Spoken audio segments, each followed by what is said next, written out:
us that the unborn child, especially over the last 2 decades, has become the littlest patient, where microsurgeries and interventions can save children, enhance their life, and appreciate his extraordinary leadership.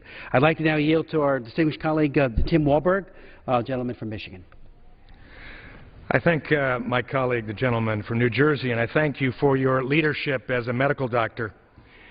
And it is a real special thing in this chamber that we have pro-life patriots who represent medicine, the profession of law, mothers, fathers, people who understand life from the most intimate fashion. I happen to be a pastor, and it was 40 years ago that I had just accepted a call to my first church out of divinity school.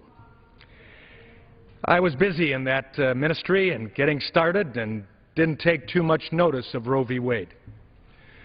But it was in 1978 where that issue hit me full square in the face when 2 wonderful young people in my church came to my office and said, "Pastor, we have a problem," and went on to talk about an unplanned pregnancy that they had. As we discussed, they committed to the fact that they intended to keep the child as a gift of God. But ultimately, the story didn't go that way because their parents, who were fine, upstanding church members, yet determined that these children wouldn't have that as a detriment to their life, encouraged them to, as they called it, terminate the pregnancy. It broke my heart, and I watched the pain on these 2 young people go on even to this very day, 40 years later.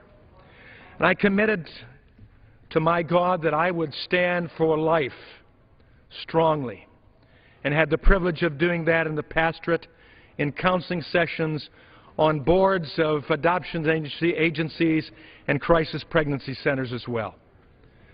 But it was just a few years ago, 6 years to be exact, when I held in my hands little John Timothy Walberg, my first grandson, along with his twin brother, Micah Todd Walberg. 2 little boys born at 24 weeks, 1 pound 12 ounces, 12 inches long, fighting for life. They had been born just down the corridor from where abortions were being done on those same age children. And I saw these 2 boys fight for life. Someday I will see John Timothy again in heaven. But I thank God that little Micah Todd is alive, 6-year-old, growing, strong, healthy, a gift of God. The framers of our Declaration of Independence went to their knees many times. They understood the value of politics, but they also understood the value of truth. Truth that came not from man, but truth that came from God. Truths such as these, where it said in Psalm 127:3, "Behold, children are a gift of the Lord. The fruit of the womb is a reward." Jeremiah 1:5, "Before I formed you in the womb, I knew you. Before you were born, I set you apart." Psalm 139, where it says, "For you formed my inward parts. You wove me in my mother's womb. I will give thanks to you, for I am fearfully and wonderfully made. Wonderful are your works, and my soul knows it very well. My frame was not hidden from you when I was made in secret and skillfully wrought in the depths of the earth. Your eyes have seen my unformed substance, and in your book were all written, the days that were ordained for me, when as yet there was not one of them." I end by going back to what ultimately came from understanding of truth by our framers and founders, when they said, "We hold these truths to be self-evident, that all men are created equal and endowed by their Creator with certain inalienable rights, among them the right to life, liberty, and the pursuit of happiness." I yield back. Thank you so much, Mr. Walberg. I now yield to the gentleman from New Mexico, Mr. Pierce. Thank the gentleman from New Jersey for leading this discussion one more time. Life, liberty, and the pursuit of happiness. Those were the values described by our founding fathers. And against that backdrop, we must understand that a nation is judged the same way that people are judged. We're judged by how we speak for those least able to speak for themselves. The most fragile in any circumstance are those with no voice at all, the unborn. And on this day, 40 years after a Supreme Court decision, 50 million voices with no representation, no opportunity to speak. How will this nation be judged? I think the answer is clear. Our Supreme Court at that time expressed conflict on when life began. But today, science leaves no conflict. DNA is established on day one. The heartbeat is visible soon thereafter. What nation would put mothers at odds with their unborn children and declare it to be a matter of choice? This is no matter of choice. It's a constitutional question of protection of life. It's a value that our founding fathers would blanch at our definition today. They would have no concept that we would have these discussions. But the hope lies ahead of us because the younger generations are seeing the technological replays of the unborn and know that it's more than a mass of tissue. They're standing in greater numbers on behalf of life, as is every one of us who are speaking here today. May God bless this nation as we seek to protect the unborn. Thank you very much, Mr. Pierce, for that very moving statement. I now yield to Dr. Andy Harris, gentleman from Maryland. Thank you very much, and I want to thank the gentleman from New Jersey for taking a pause every year to let us review what happened 40 years ago and what's happened since.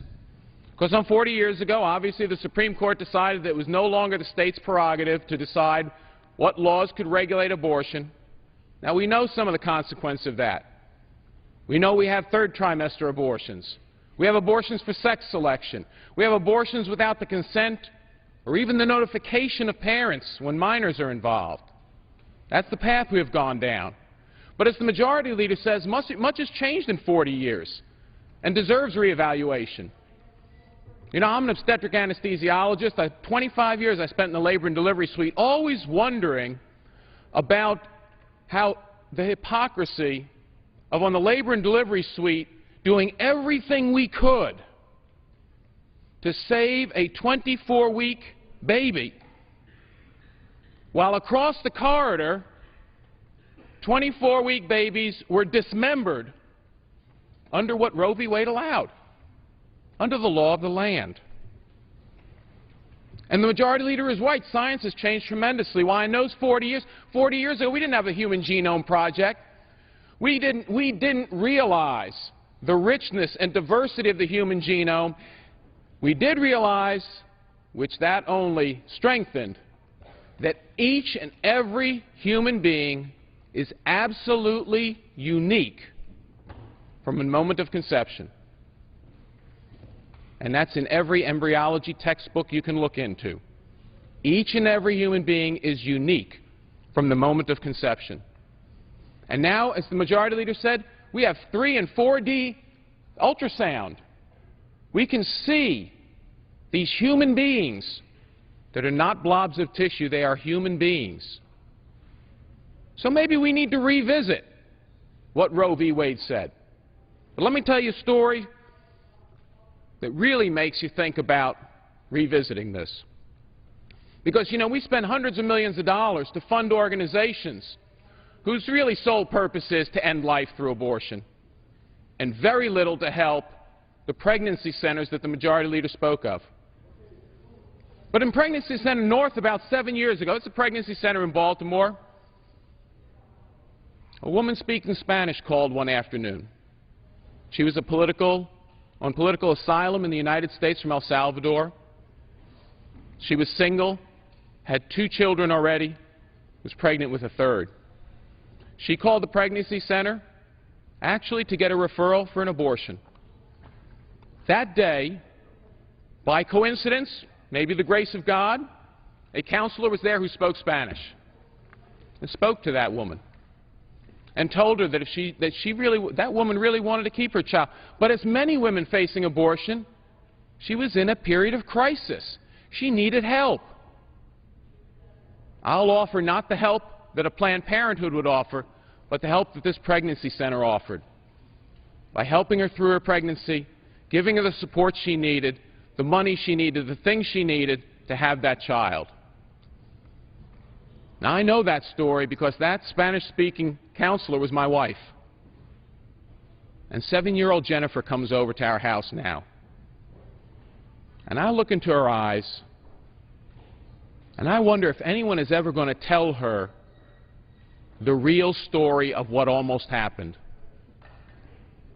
And how is someone going to look in her eyes and tell Jennifer that she was better off because of Roe v. Wade? I yield back the balance of my time. Thank you, Dr. Harris. I now yield to distinguished obstetrician, Dr. Phil Rowe from Tennessee.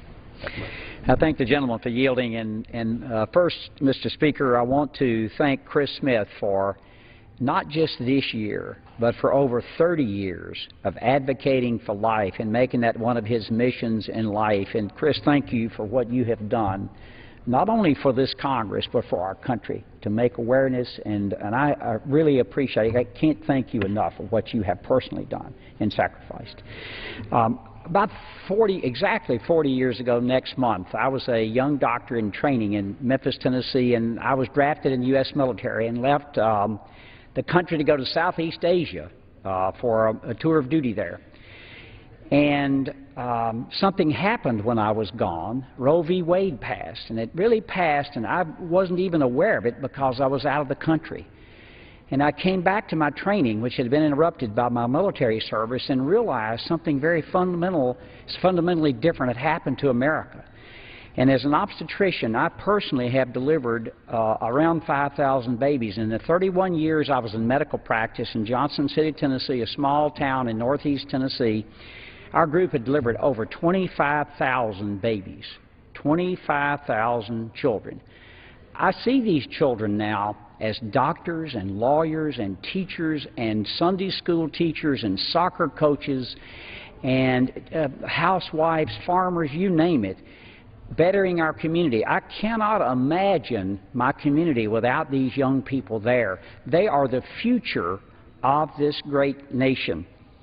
And I've seen this, as Dr. Harris mentioned, I saw when ultrasound went from when it was just a blob that you saw to being able to visualize a heartbeat 28 days or less post-conception. It's unbelievable to be able to see that, and to see this child develop is something that I can't explain to you how fulfilling that is, to be able to see that happen. And to have a choice, snuff that out, is a law that we have to get right in this country. And thank goodness minds are changing. I look around this great room here, and this great chamber, and wonder what it would be like if different choices are made. The great people that I've met here in Congress that might not be here had a different choice been made. In this chamber, we have a clear responsibility and duty for those that do not have a voice. The fourth president of our country and the architect of the Constitution, James Madison, warned that the rights of the minority must be protected. And the unborn children of this country represent the greatest silent minority that there is. They are the most innocent among us and deserve the protection we afford all people in this great country. Life is a precious miracle from God that begins at conception. As a physician, I can personally attest, after visualizing literally thousands of ultrasounds, we have to make our laws consistent with science of today. It's been mentioned before. One of our government's most important duties is to protect the most vulnerable among us, and I pledge to continue to remember and strive toward this as long as I breathe. I'm heartened that so many others today have chosen to do the same thing, and may God very much bless the 4 million women last year in this country who chose life, not a choice to terminate life. And Mr. Speaker, I yield back the balance of my time. Thank you very much, and thank you for your great leadership here. I'd like to now yield to my good friend and colleague, Dr. Fleming, a medical doctor as well, from the great state of Louisiana. I thank the gentleman, my good friend from New Jersey, all the great work that you've done in this area and many others, protecting children, and we're all grateful to you for doing that. Mr. Speaker, 40 years ago when the Supreme Court's Roe v. Wade decision was handed down, I was just a college student taking pre-med courses with a desire to pursue my goal of being a doctor one day. You know, that was when Roe v. Wade was passed, and hardly anybody even noticed what a landmark decision that was that has led now to the death of over 55 million unborn innocents in this country. Today, after 36 years as a family physician and having delivered hundreds of babies, I know now more than ever that life begins at conception. Over the decades, medical technology has only served to confirm what we know. Ultrasound has given us a powerful window into the womb that shows us a small, intricately developing human being. We know now through DNA that every little baby, every little embryo is a unique blueprint in history. Protecting these preborn children must be our first priority. That's what I have strived to do as a family physician in Louisiana, looking after expectant mothers and their soon-to-be born babies. And as a congressman, my aim has been unchanged. Abortion is an attack on the very creed that I follow as a physician. First, do no harm. As a member of Congress, I have stood firm against abortion, against laws that have infringed on the conscience protections of medical providers who want nothing to do with abortion. And I have consistently opposed the use of taxpayer dollars for abortion services. Many think that at the termination of a pregnancy that the problem goes away, but nothing could be further from the truth. We know through studies that young women who have abortions are more likely to have depression, more likely to commit suicide, more likely to have future miscarriages and problems with their pregnancy. Mr. Speaker, the problems do not end with the termination of an innocent life. The abortion epidemic has cost 55 million children their lives. This is a national tragedy, and it must stop. It's on a heartbreaking anniversary today, 40 years, Roe v. Wade. I am more committed than ever to defending the lives of the unborn, and I yield back. I'd like to yield to my good friend, Mr. Schweikert, gentleman from Arizona.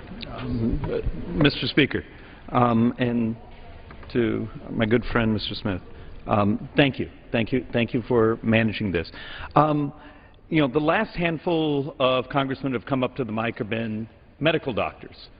I get to stand here behind the microphone and share a slightly different story. And this is that one very special time of year I get to stand here and say thank you to a woman named Mary Lynn Sheridan. At the time, Mary Lynn Gephardt.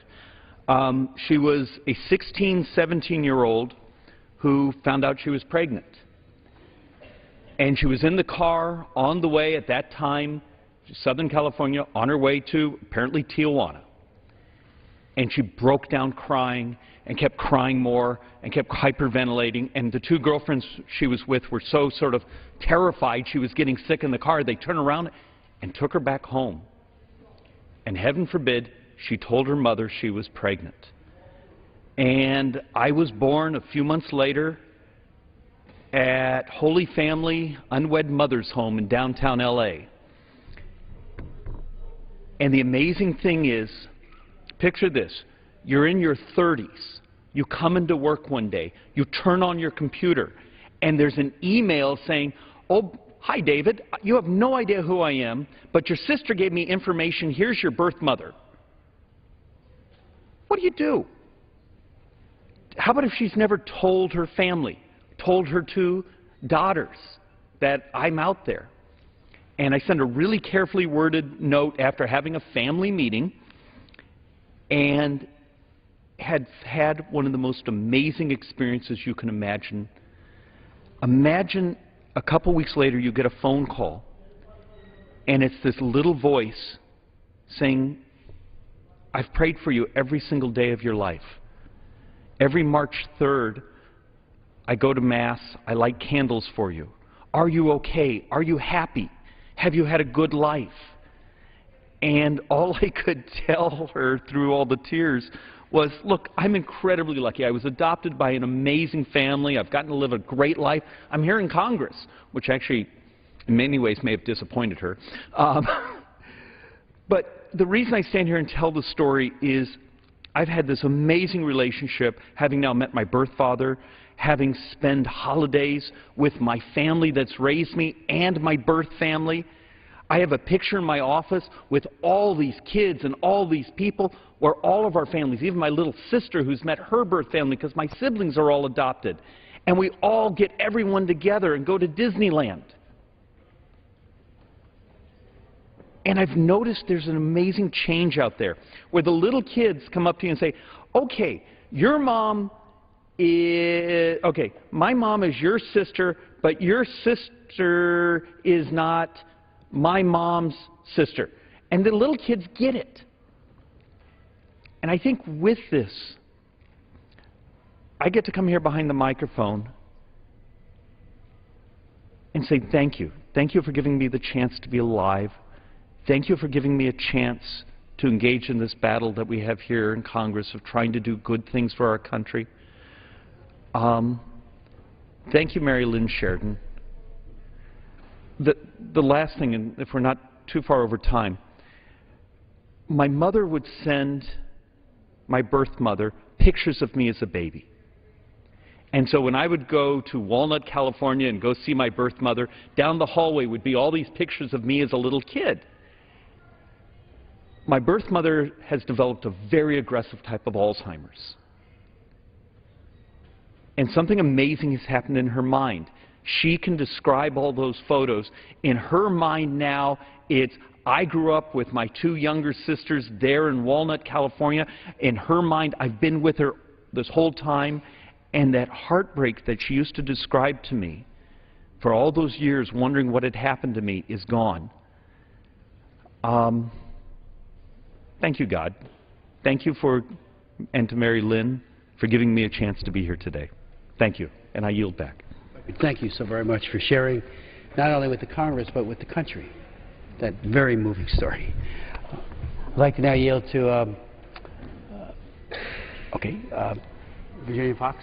Is she on this? No. Okay. Gentleman from Iowa, Mr. King, Steve King. I thank the gentleman from New Jersey for yielding and for leading this special order on this 40th anniversary of Roe versus Wade. 40 has a lot of biblical implications. Moses led them wandering in the desert for 40 years. And Jesus was 40 days and 40 nights. Marilyn and I have been married for 40 years. There are a number of things I'd like to tell in this narrative, Mr. Speaker.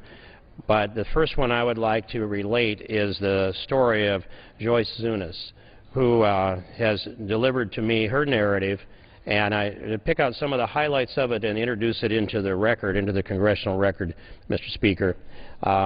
Joyce Zunis, briefly?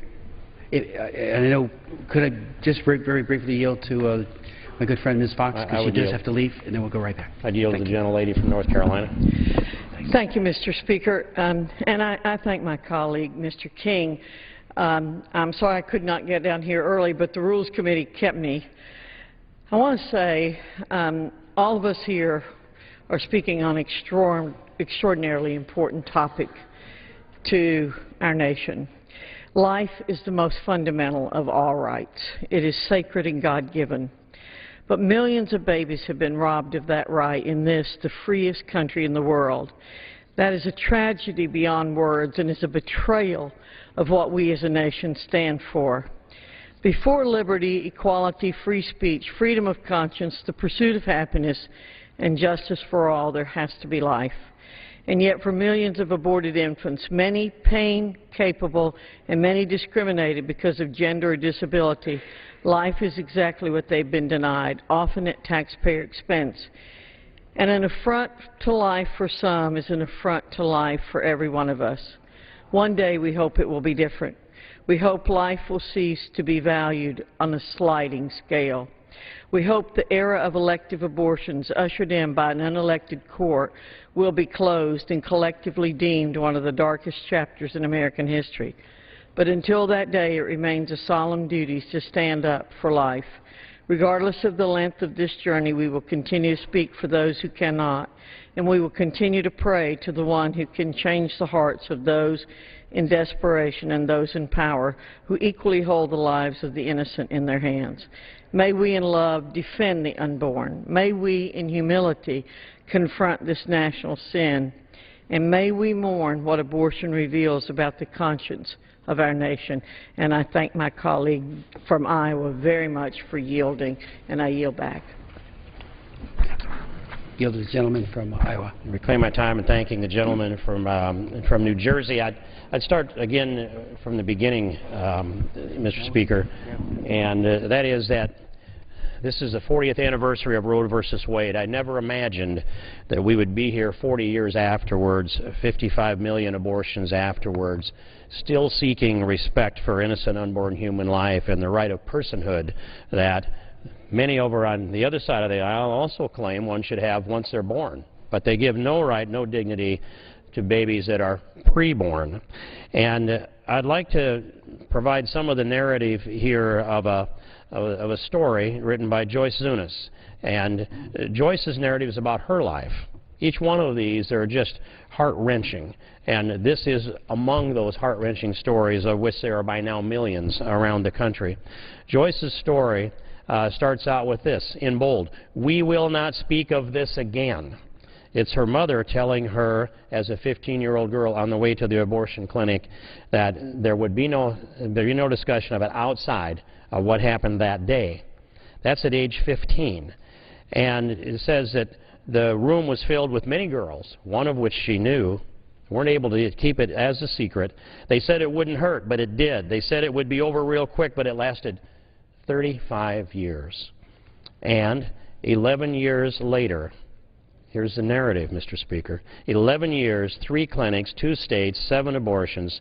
Not once was I told of the traumatic suffering that would follow, which it did. And on the 7th abortion, Joyce Zunis writes, "Several hours later, the vacuum-like noise broke a decade-old trance. What have I done?" And as her story continues, she writes about emotional trauma. "The child lost through choice would devour my dignity." They didn't tell her that.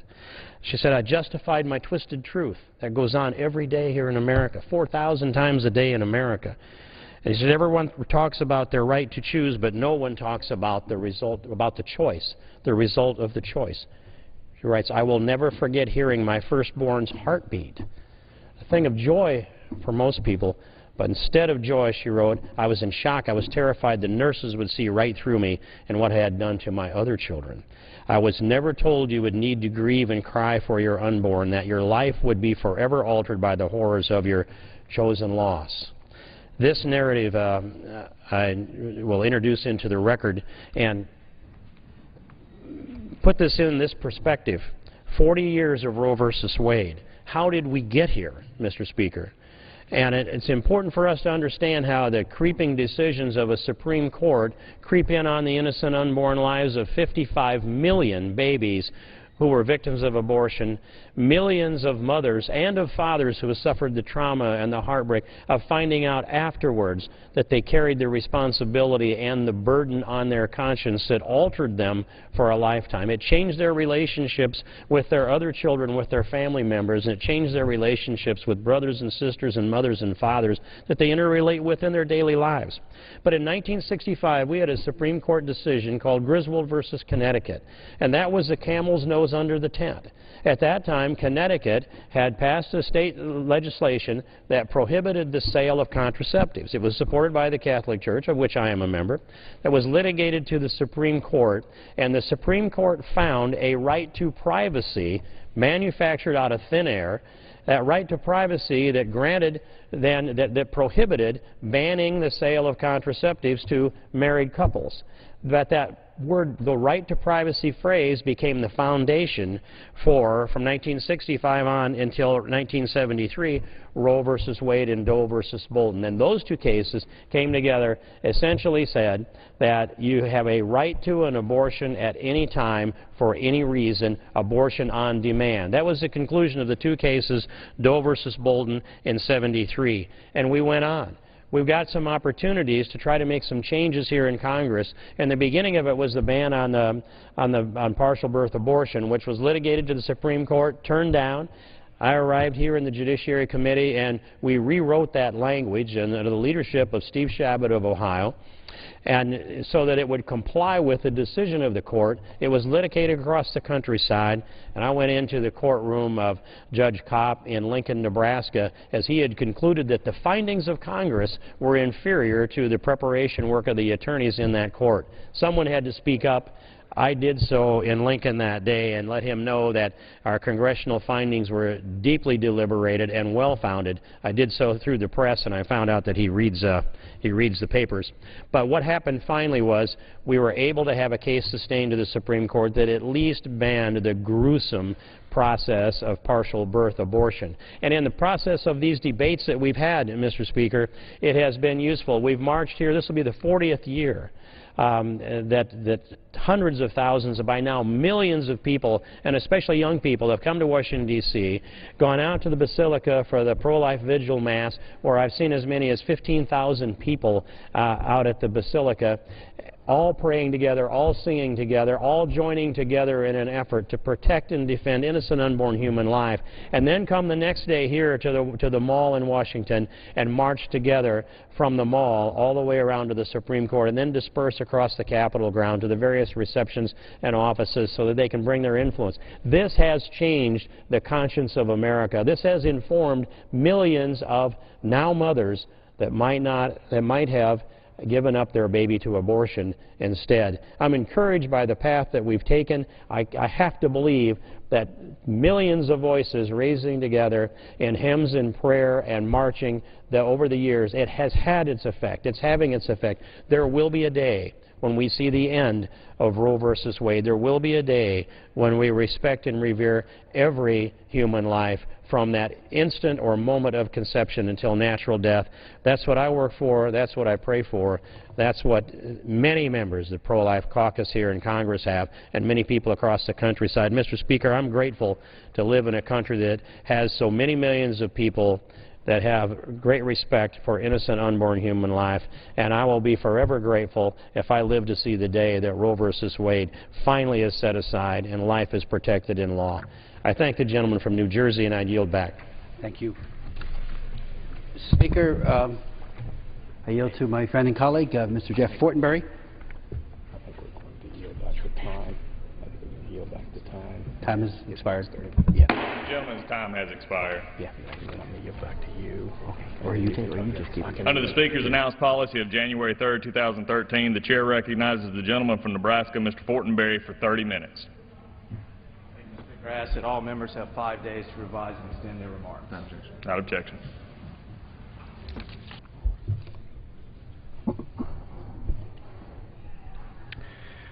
Mr. Speaker, this Friday, hundreds of thousands of people will gather in Washington for a peaceful march, exercising that of most American of values, the right to assembly and the right to freedom of speech.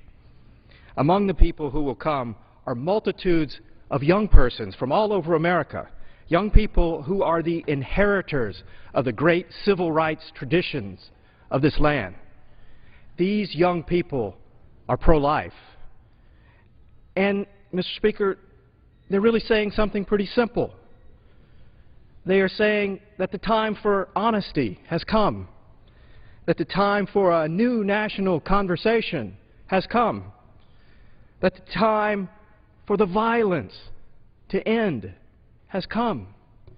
That the time since the Supreme Court decision that legalized abortion on demand some 40 years ago has inflicted a deep wound on ourselves in the very soul of this country. Over the past few decades, we have witnessed an evolving desensitization to abortion. It has become too easy to think of abortion as a procedure, as something clinical, somehow normal, removed. Disguised in the mantle and vocabulary of health, minds and hearts can easily become numb to what abortion really is, to what it really does, and to who really dies.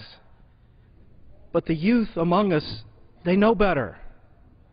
They know that women deserve better. Abortion is so often the result of abandonment. A woman not knowing where to turn falls into the grasp of the abortion industry, which says, we can quietly make this go away. There are no consequences here. Just pay over there. But the consequences are so very real. Abortion is an act of violence. The woman so often carries the wound from this act of violence imposed upon her. Her unborn child dies. The abortion industry profits from this pain, and the other responsible party, the man, escapes his responsibilities. This is why the early feminist movement saw abortion as another form of male domination over women. Mr. Speaker, young people, they know this. They sense this. They know instinctively that the Supreme Court's decision was a dinosaur decision, not based on science. They know that the consequences of abortion are very real. And they're simply saying, there's a better way. There has to be a better way. We should be loving enough and caring enough. We certainly are big enough. We certainly have resources enough to rally as a community and help a person, no matter how difficult their circumstances. They are saying no woman should be left alone or in isolation. We are a community committed to the beautiful gift of life. Mr. Speaker, that's the message from these young people who will gather by the tens of thousands this Friday in Washington, and I'm proud to stand with them. With that, I'd like to yield some time to my good friend, Congressman Smith. I thank my good friend for yielding and applaud his tremendous leadership over the years in defense of the culture of life, for being consistent on all human rights issues, from child soldiers and combating that abuse of children to the abuse of unborn children by way of abortion. So I thank him for that. I would just make a few points because we are coming to a close. Mr. Speaker, you know, today doctors diagnose illness and disability before birth. New and exciting breakthrough health care interventions for the unborn, including microsurgeries, are leading to an ever-expanding array of successful treatments and cures of sick and disabled unborn babies. Unborn children need to be, a few other members have made this point very clearly, as do I, unborn children are society's littlest patients, and they might need health care just like any one of us. In stark contrast, abortion methods rip, tear, dismember, or chemically poison the fragile bodies of unborn babies to death, and abortion pills cause premature expulsion from the womb and death.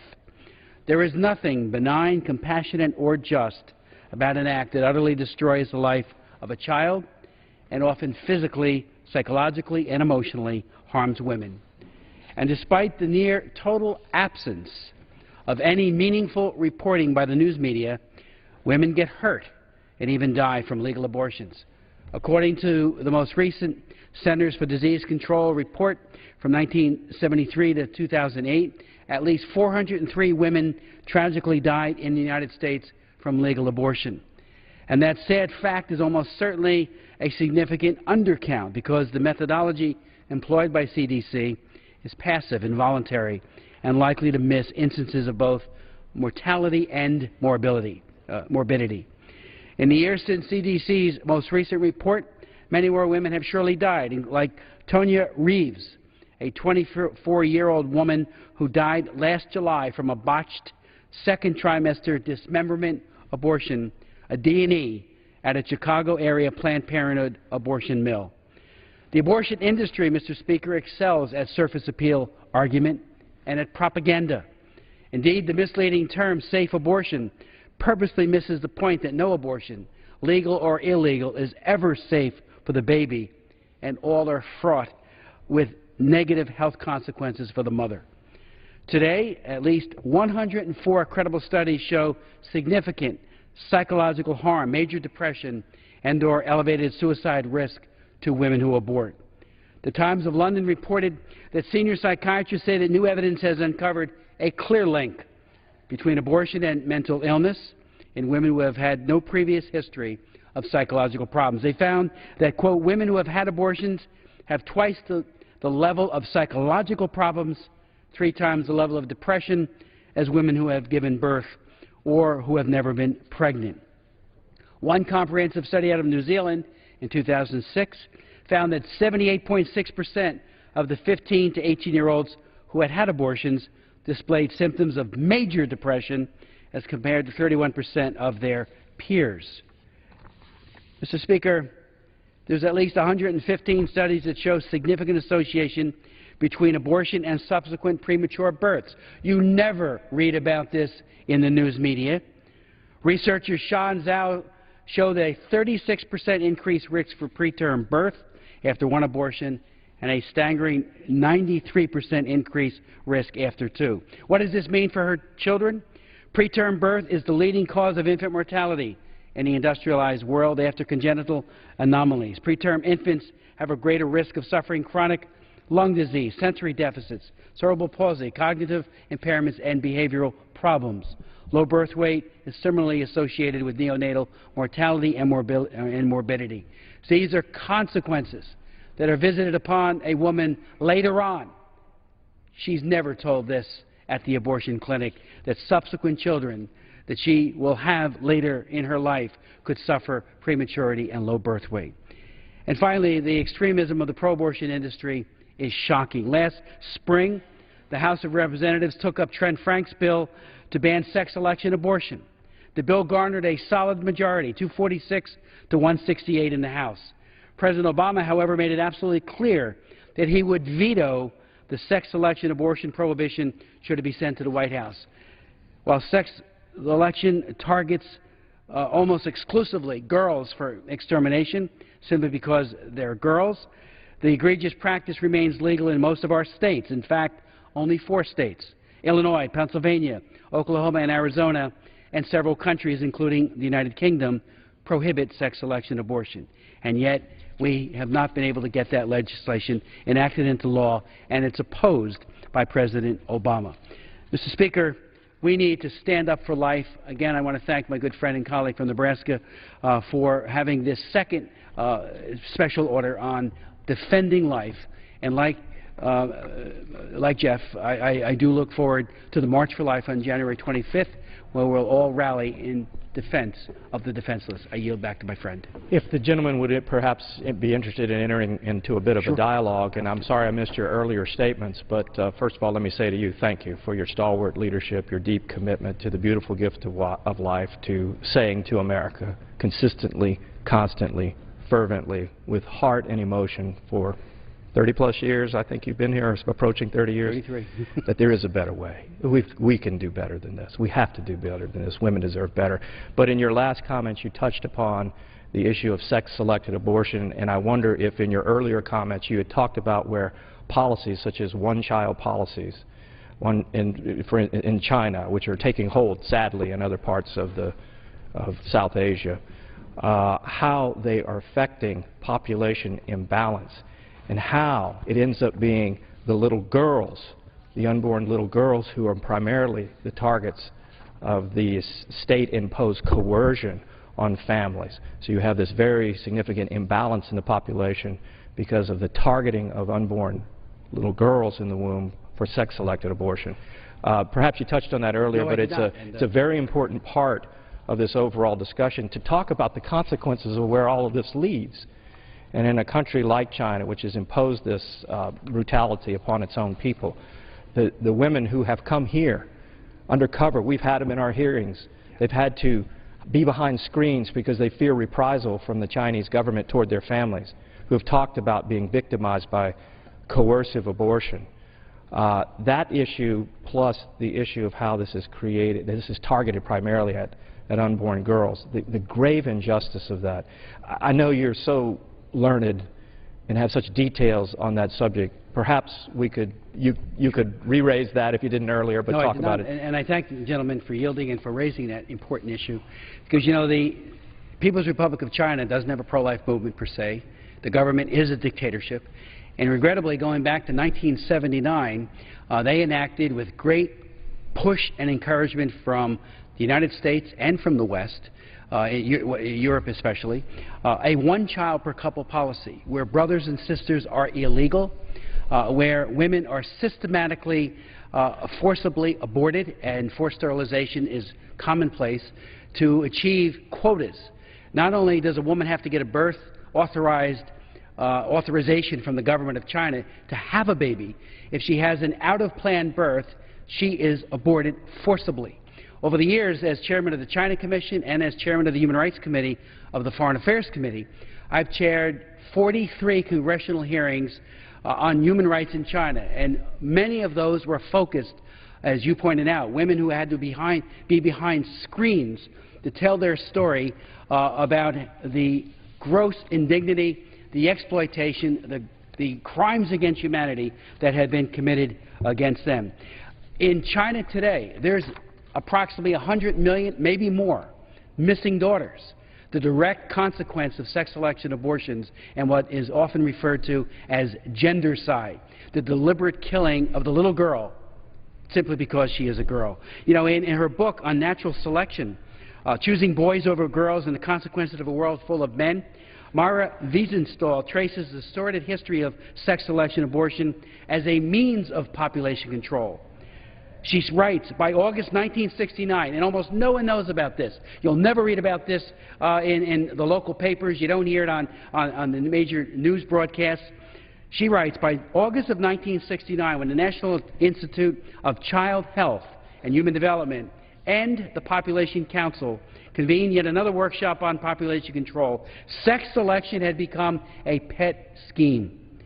Wiesenthal writes, if a reliable sex determination technology could be made available to the mass market, there was a rough consensus, these are her quotes, that sex selection abortion would be an effective, uncontroversial, and ethical way of reducing global population.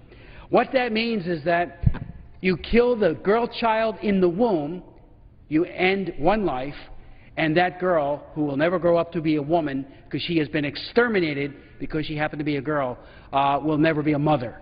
So it is a means of population control. It is absolutely an egregious violation of human rights, and yet our own president refuses to support a ban on sex selection abortion. Talked about we the people and inclusion yesterday. Where's the inclusion of all unborn babies, but those who are particularly targeted for elimination, the girl child? And I would also add, finally, Live Action, an undercover sting operation that they had done, and it's on the web. You can watch it. You can watch the raw footage, liveaction.org. In their series, Gendercide in America, they showed Planned Parenthood personnel in this country advising undercover female investigators how to procure sex selection abortions. I watched that and was sickened by the admonishments, the so-called counseling that was all caught on tape. One staffer tells the investigator to wait until her baby is 5 months along, get the ultrasound, that's when you can determine the gender of the child, boy or girl, and if it's a girl, that's when you can kill it. And it was all made very clear. The investigators were laying out a scenario where if it's a girl, I want the girl child to be destroyed, and there was Planned Parenthood accommodating that to the nth degree. The gentleman would yield for a moment. I have yielded, my friend. Yes. I think it's important, an important tangent. It's not tangential. It's an element of this discussion because it shows once we give up on this basic fundamental human right, once we let go of our civil rights tradition, and we don't include every person, including those who are most vulnerable in the womb, we can see the consequences, maybe not here just yet to a large degree, but we can certainly see the consequences of what I talked about earlier in terms of the desensitization to what abortion really is. So in other places, it's lent itself to coercive population control and even to the shocking horror of taking the life of little girls simply because they're a girl. Now, that still bothers our conscience here in this country, but you can see how it's related to the deeper problem of once we start down this pathway, we desensitize ourselves to the important reality that the life within is deserving of protection, that women who perhaps are in very difficult circumstances deserve better than this, deserve a fullness of commitment from you and me and the United States Congress and communities of concern everywhere, that there is a better way. We do not have to do this to one another. We do not have to impose this wound upon women. We do not have to think in this paradigm when there are hard circumstances. We can do it differently. And I think it's important to have a discussion about the broader consequences of what is happening all around us because we desensitize ourselves in what I call the dinosaur decision, because it wasn't based on science, and we didn't have the fullness of technology back then, which have fortunately helped so many of us understand just how that small, tiny little life is viable, is real, and is growing, and can reach its fullness of potentiality if we just nurture it. And sometimes people who are in circumstances that are tough and difficult and need a little help with that nurturing, they deserve that support and help. That's our message. That's our message. So if we can turn this back and build upon a new ideal that life is beautiful, life is a gift, it is worthy of support not only just from individuals but from the culture at large, I think we'll go a long way towards stopping this aggressive, horrific assault that is happening primarily in other places but is a threat to potentially happen here, where you're even going so far as to select out the little girl for termination because she's a girl. This is particularly hard for me, to be honest with you, because I have 5 daughters. It just kind of happened that way. And I remember in our last ultrasound for the baby, she's 7, I still call her a little baby, but when we saw that child in the womb, my youngest one at that time looked at me and said, "Dad, I hope she's a boy so you have someone to play with." Or I hope it's a boy. But technology has helped us understand that life, the nature of that life. And so that's why the Supreme Court decision was not scientific, terribly misguided, has inflicted a deep wound upon us, has given us a false notion of choice and freedom, which tickles the ear, sounds good at one level, but the consequences are oh so deep and real for the individual, for those who are responsible and have been able to escape their responsibility, for geopolitical movements now that have ended up in coercive population control measures, which is grievously unjust, particularly to women in faraway places. Going back to what I said as well, if you'd like, describe some of that testimony that we heard from the women who came from China in secret, who had to be, again, behind screens because we were fearful, and they were as well, for reprisals against their families back in China, simply because they dared stand up and say, the government should not impose coercive abortion upon me. There was one woman, as I recall, was in tears. She had 4 abortions imposed upon her by the government. You recall that hearing last year because you were responsible for it, and I think it's a great credit to your leadership. But again, as hard as this is to look at, as painful as it is, I don't think there's been a more powerful hearing in which I participated in the United States Congress, hearing from the victim of a government-imposed coerced abortion and what are the consequences on her. So I'm sorry, perhaps you had raised that earlier. I didn't have the privilege of hearing your earlier talk, but I think that perspective is important as well. Well, I thank my friend for yielding and for raising, again, another very important, at several of these hearings, which were covered very scarcely by the news media, unfortunately, we had some powerful witnesses from women who are actually the victims of coercive abortion. Over the many years we've had such hearings, and when they tell their story, and they talk about the helplessness and almost hopelessness of the situation, trying to evade family planning cadres in China as they hunt them down. You know, most people are unaware of the fact that it begins with economic coercion. If you have a baby out of plan, you are fined if you do not voluntarily walk into the abortion mill for the child to be destroyed. And many women want those children. One of the women we had testify, her name was Wu Jian. She was a Chinese student attending a U.S.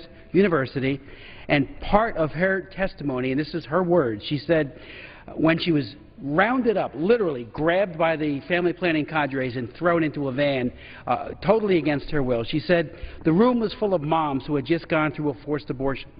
Some moms were crying, some moms were mourning, some moms were screaming, and one mom was rolling on the floor with unbearable pain. Then Wu Jian said that it was her turn, and through her tears she described her journey into hell. Here was a woman, just like so many others that we heard from, who were literally trussed, picked up, arrested. I had a woman back in the 1990s who was pretty much smuggled out of China, who ran one of the family planning centers in Fujian province, and she self-described herself: by day I was a monster, by night a wife and mother of one. And she talked about, she got asylum here eventually, but she talked about how she would use every part of the police state to ensure that women, even if they evaded the family planning cadres up to the 9th month, to drag her in and to kill the baby, and if it's very late in the pregnancy, with a poison shot or a formaldehyde or some other substance right to the soft part of the brain, to kill the baby. These are crimes against humanity. They are ever present throughout China, and again, they're missing 100 million girls, maybe more, because of gendercide and the loss of life. There's no precedent, there's no example that even comes close of a government using abortion as a tool of population control and the like. So it came right out of the population control movement and what happened in the early or late 60s and especially into the 70s right here in the United States. In 1984, I say to my friend Mr. Fortenberry, 29 years ago, I offered the First Amendment on this floor from this podium to a foreign aid bill to deny funding to any organization such as the UN Population Fund that is complicit in China's forced abortion policy and involuntary sterilization. It passed, and it morphed into what became known as the Casten Amendment, offered on the appropriations bill by Congressman Jack Kemp. After all of these years, it is astonishing to me that we still have so many members of Congress. We have an administration in the Obama administration that is at best indifferent, and I would say worse, supportive of these crimes by giving money to the groups that are on the ground enabling